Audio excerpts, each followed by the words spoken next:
দেশজুড়ে চলমান তাপদাহের প্রভাব পড়েছে সাভারে বিভিন্ন পোল্ট্রি ফার্মে। হিটস্ট্রোকে মারা যাচ্ছে মুরগি, কমেছে ডিম উৎপাদন।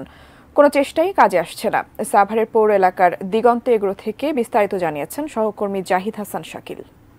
যেমনটি বলছিলেন, আসলে এই তাপদাহর ফলে মানুষের জনজীবনের পাশাপাশি কিন্তু আমরা যে পশু পাখি দেখছি সেগুলোর কিন্তু প্রভাব পড়েছে। আমরা এই মুহূর্তে আছি সাভারের পৌরসভার একটি খামারে, একটি মুরগির খামারে। আমরা যদি একটু দেখাই, এখানে আমরা দেখলাম যে এই মুরগির খামারগুলোতে এসে বেশ কয়েকটি খামার রয়েছে।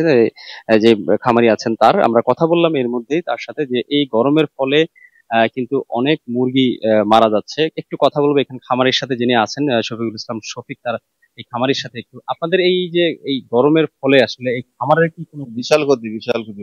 মুরগি স্টক করে মারা যাইতেছে।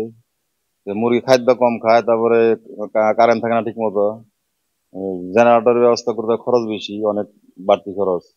হাইড্রেট স্যালাইন, দামি স্যালাইন, ঠিক আছে, তারপরও মুরগি স্টক করে। আমাদের ট্রিটমেন্ট যেটা দেওয়ার দরকার আমরা দিয়েছি, তারপরে তো মুরগি কন্ট্রোল করা পারতেছে না। তাপটা আসলে বেশি। যে বিষয়টি আসলে বলছেন, আসলে অনেকটা হতাশা নিয়ে আসলে বলছেন যে পরামর্শের বিষয়টির পাশাপাশি তারা যে উপায়গুলো আছে, যে এই পরামর্শগুলো দিচ্ছেন বা নিজেরা যতটুকু জানেন সেগুলো সবই তারা আসলে করছেন, তারপরেও কিন্তু তারা হতাশ। এবং যে খামারি যারা আছেন, মুরগি মারা যাচ্ছে এবং খাদ্য কম খাচ্ছে, তো সব মিলে একটা হতাশার মধ্য দিয়ে আসলে এই পোল্ট্রি খামার দিন পার করছেন। তাপ যতক্ষণ না কমবে ততক্ষণ কিন্তু আশার আলো দেখছেন না এই খামার বাঁচাতে। এই ছিল এখানকার সর্বশেষ।